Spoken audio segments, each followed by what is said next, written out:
أثار تصريح فوزي لقجع الوزير المنتدب المكلف بالميزانية جدلاً واسعاً بعدما كشف عن هوامش ربح صادمة في سوق الأدوية المستوردة بالمغرب بلغت في بعض الحالات 800%.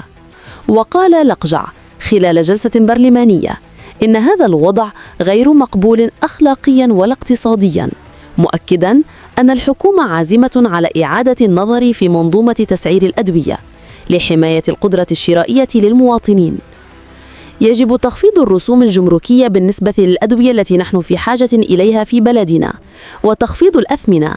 أما بالنسبة للأدوية التي تصدر فيجب رفع جمركيتها، وأيضا ليس معقولا أن نربح 800% في الأدوية، هذا شيء لا يعقل.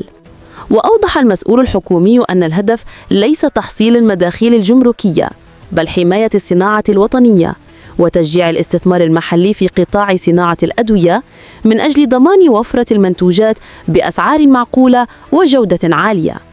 وأضاف لقجع أن الحكومة تتابع عن قرب ملف الأدوية المستوردة وستعمل على مراجعة الرسوم الجمركية بما يمكن من خفض الأسعار، مع التأكيد على أن أي تشريع على المقاس لفائدة أطراف معينة لن يقبل وسيسحب فوراً إن وجد.